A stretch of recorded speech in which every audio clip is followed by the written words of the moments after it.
Hey guys, welcome to Stone Blue Airlines. We have got a product update. Snipe Air. Yo, yeah, the caliber, the 38-inch caliber. We did a review on it, and hopefully, Jeremiah, you're going to put maybe a little link to that review right here. Yeah, they can go ahead and link it in. Something like that, yeah. Some sort of magic, yeah, witchcraft.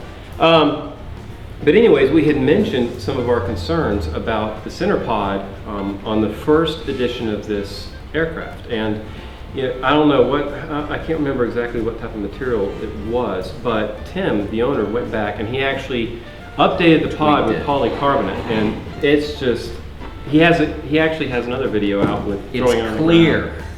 I really like the clear part. Oh, I love you guys can put lights, LEDs in this caliber wing. If you've seen some of the recent videos that have come out, we've got footage released just a single on Facebook of just Matt flying the caliber, for those that are unsure of his flying ability. He's a good pilot. And this thing is fast. And then we've got some other stuff from the Pecan Pasture down there. It won wing racing down there. Yeah, and I chased Jason Cole from RC Groups around. That's a really solid wing. It's very stable at high speeds.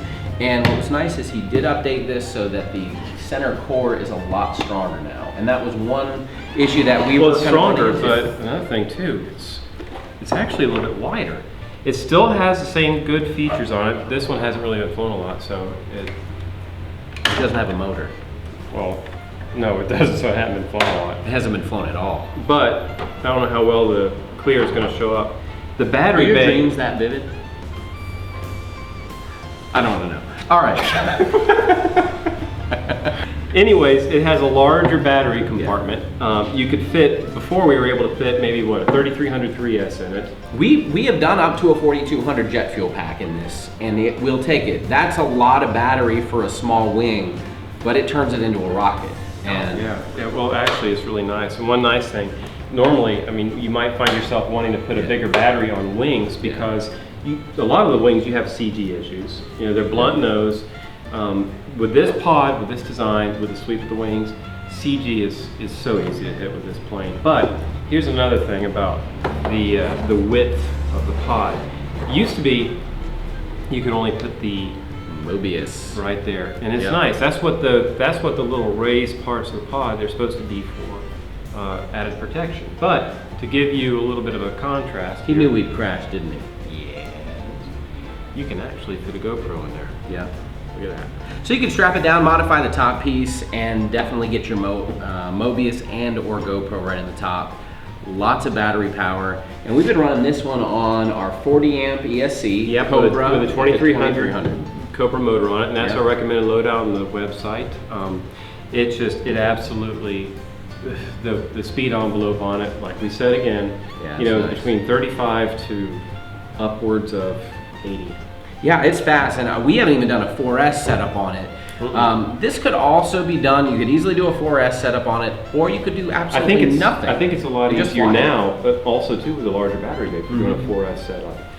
But I'd love to see, I know you guys out there like night flying, I'd love to see somebody, we haven't done it, but deck this thing out with lights on the internal bay. You could have a really cool night flying wing that would rip through the air and definitely stand out. Oh yeah, absolutely. Now the new updated pods have been coming standard in the new kits that have been out. We've had this particular wing out at a lot of events.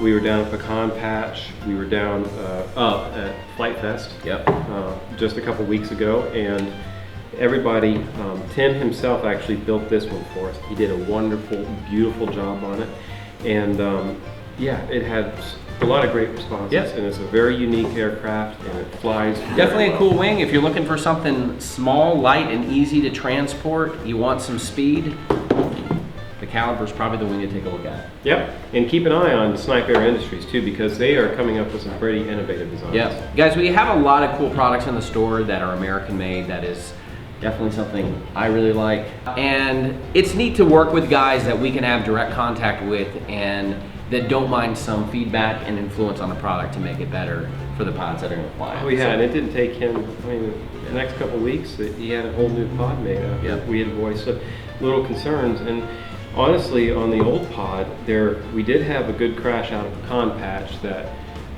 it did break the firewall, or for lack of a better term, the firewall right behind the camera, but it was so easy to pop it back in and glue it in. Even with the old pod, it still is pretty doggone tough. It's good when we spend enough time to fly these and put it through the paces.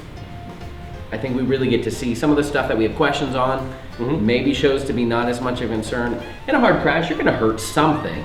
It just depends on how that damage is going to affect the airframe or flyability later on after the crash, and it flew great. It did. Yeah. It stayed locked in. And it stayed locked in throughout the whole flight envelope too. Yeah.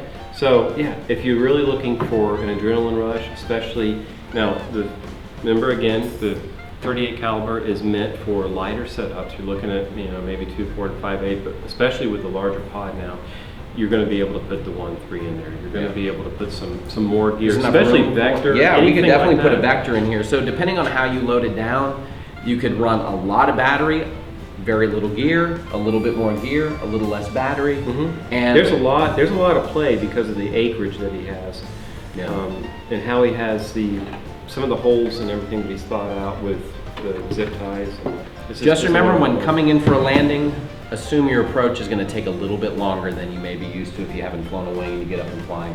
This one likes to carry its speed and come in on a nice long approach. It's really smooth, but it's a nice thin airfoil, so it is going to definitely continue to fly much longer than something with a really thick airfoil that'll just kind of slow down at the end. Especially if you wind up putting some of the battery selections that we were saying. You start to put some weight on it, it's going to be a little bit hotter, but what's interesting is you'll look at this thing, and Jeremiah, if you hold it up, it's still a thinner airfoil. But don't let that intimidate you. Once you get it going, this thing is really a floater. It is. It really does really well. I mean, you're on flying it speeds, with too. a Ranger. Ranger's not exactly known as a speed envelope, you know. No, I was range. able to keep a tight formation with the Volantrix Ranger, so that gives you some idea that this thing can slow down. But anyways, Tim, thanks for updating this pod. I think you've really got a winner now. And thanks for coming back and taking a look at this update with us. And stay tuned, because we're going to have more from Snipe Air probably before the year's up. Very soon. There's already some teasers out. Yeah. Guys, thanks for watching. We'll see you next time.